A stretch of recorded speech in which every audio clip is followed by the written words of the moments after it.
আপনারা দেখেছেন আজকের ঘটনা, ঢাকা বিশ্ববিদ্যালয়ের একজন শিক্ষক তিনি রমজান মাসে বিশ্ববিদ্যালয়ের শিক্ষার্থীদেরকে বিশ্ববিদ্যালয় আঙ্গিনায়, যে বিশ্ববিদ্যালয়ে জায়গা দান করেছে একজন মুসলমান নবাব, যে বিশ্ববিদ্যালয় চলে বেশিরভাগ মুসলমানদের করের টাকায়, সেই বিশ্ববিদ্যালয় মুসলমানদের জায়গায় মুসলমানদের টাকা, বেশিরভাগ মুসলমানদের টাকা যেখানে, সেখানে সেই প্রতিষ্ঠানে কোরআনে কারীম তেলাওয়াত করা হয়েছে। তার জন্য শোকজ যিনি জারি করেছেন, তাকে আজকে শিক্ষার্থীরা যে কোরআনে কারীমের তেলাওয়াত শুনিয়েছেন তার কক্ষে গিয়ে আপনারা দেখেছেন।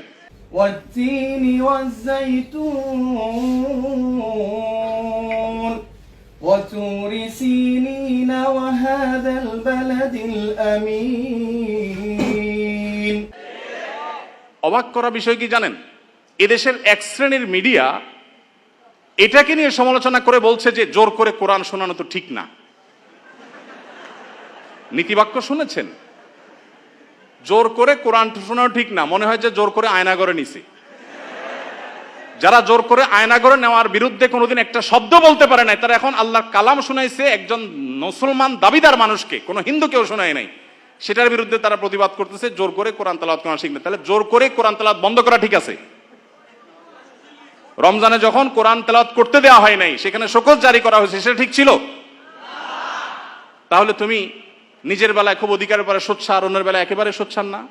দেখুন, আমাদেরকে মানবাধিকারের কথা বলা হয়, আমরাও মানবাধিকারের কথা বলি, কিন্তু আমরা মানবাধিকার বলতে মিন করি একটা, ওরা মানবাধিকার বলতে মিন করে সমকামিতা, সমকামীদের অধিকার। আমরা বৈষম্য বিরোধী বলতে চাই সমাজে হিন্দুদের প্রতি কোনো বৈষম্য হবে না, খ্রিস্টানদের প্রতি কোনো বৈষম্য হবে না, নারীদের প্রতি কোনো বৈষম্য হবে না, কারোর প্রতি কোনো বৈষম্য হবে না, হুজুর শ্রেণীপতির বৈষম্য হবে না। দাঁড়িয়ে আছে তাহলে সে চাকরির জন্য অনুপযুক্ত বিবেচনা করা হবে, দায়ের কারণে এই বৈষম্য হবে না। টুপি আছে, হিজাব আছে, সেজন্য সে ভার্সিটিতে চান্স পাবে না বা তার প্রতি বৈষম্যমূলক আচরণ করা হবে, এগুলো থাকবে না।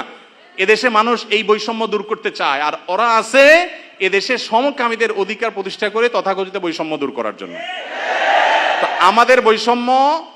আমাদের বৈষম্য বিরোধী চেতনা আর তাদের বৈষম্য বিরোধী চেতনা এক না।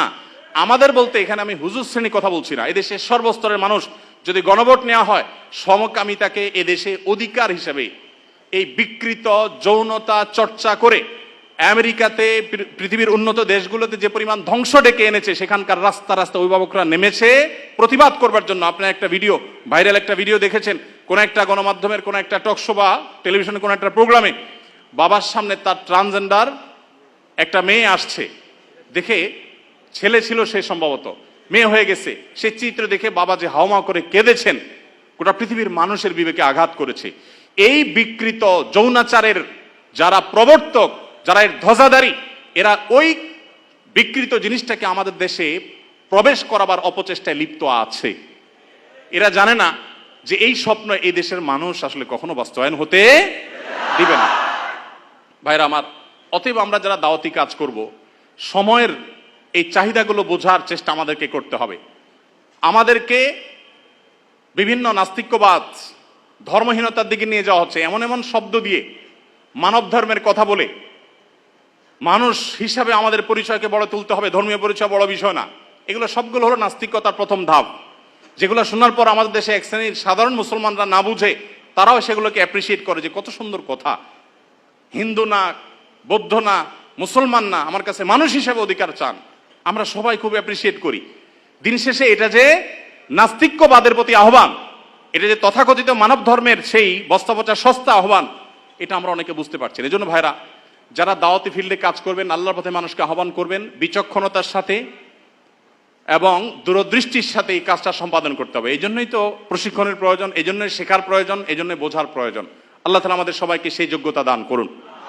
ভাইরা আমার, যত রকমের ষড়যন্ত্র আছে সেগুলো আমাদেরকে খুব গভীরভাবে উপলব্ধি করতে হবে এবং সেগুলোর বিরুদ্ধে আমাদের প্রত্যেককে সামাজিক সচেতনতা গড়ে তুলতে হবে। এদেশের মানুষ এতটাই ধর্মপ্রাণ যে দ্বীনের কারণে ওলামায়ে কেরামের প্রতি রাষ্ট্রযন্ত্রের কোনো ক্ষেত্রে বৈষম্য কিংবা কোনো ক্ষেত্রে এক শ্রেণীর মিডিয়ার বৈষম্য থাকলেও এদেশের সাধারণ মানুষের অন্তরের গহীনে ওলামায়ে কেরাম অবস্থান করেন। একজন আলেমকে যে সম্মান, যে রেসপেক্ট সাধারণ মানুষ করে, কোনো পলিটিশিয়ানকে, কোনো পদস্থ কর্মকর্তাকে তিনি যত বড়ই হন না কেন, অন্তরের গভীর থেকে প্রকৃত যে ভালোবাসা থেকে যে শ্রদ্ধাটা হয়, সেই শ্রদ্ধাটা কখনো এদেশের মানুষ অন্য কাউকে নিবেদন করে না? ওলামা একরামের প্রতি যে ভালোবাসা তাদের আছে, আমি আশা করব দায়িত্বশীলরা সেই বিষয়গুলো মাথায় রাখবেন। এখানে বিদেশিদের কোনো এজেন্ডা তারা পুশ করার অপচেষ্টা যারা লিপ্ত যেন না হন, সেটা বিনীতভাবে তাদেরকে অনুরোধ করতে চাই। এগুলো যদি করা হয় এদেশে কোনো মানুষ সেটাকে সহ্য করবে না ইনশাআল্লাহ তাআলা। তাদের যদি সৎ সাহস থাকে তারা সমকামিতাকে বৈধতা দেওয়ার জন্য আইন করার ব্যাপারে গণভোট করুক। আমার তো মনে হয় না যে 1% ভোটও তাদের পক্ষে পড়ার কোনো সম্ভাবনা আছে। ভাইরা আমার, অতএব এই যে যারা আমাদেরকে মত প্রকাশের স্বাধীনতার কথা বলে এবং সবক শিখায়, তারাই যদি আমাদেরকে এমন জিনিস চাপায় দেয় যেটা এদেশের কোনো মানুষ বিশ্বাস করে না, তাহলে এর চাইতে বড় বাক স্বাধীনতা হরণার কি হতে পারে? বিধায় আমরা আশা করব যে যারা দাওয়াতি কাজ করেন তারা এই টোনগুলো বোঝার চেষ্টা করবেন যে আপনাকে বৈষম্য বলতে কি বোঝাচ্ছে, মানবাধিকার বলতে আপনাকে দিয়ে বলাচ্ছে কি, আর তার মতলবটা কি, এটা বোঝার চেষ্টা আমাদেরকে করতে হবে। এরপর যে পয়েন্টটা বলবো তা হলো দাওয়াতি কাজ যারা আমরা করবো ইনশাআল্লাহ, দাওয়াতে ফিল্ডে যারাই কাজ করবো ইনশাআল্লাহ, তারা সব সময় একটা জিনিস মাথায় রাখবো যে পুরুষদের পাশাপাশি আমাদের অনেক মেয়েদের মধ্যে দায়ী তৈরি করতে হবে। আমাদের দেশে নারীদের মধ্যে দাওয়াতি কাজ করবার মতো সেরকম মহিলা দায়ী, উপযুক্ত দায়ী নাই।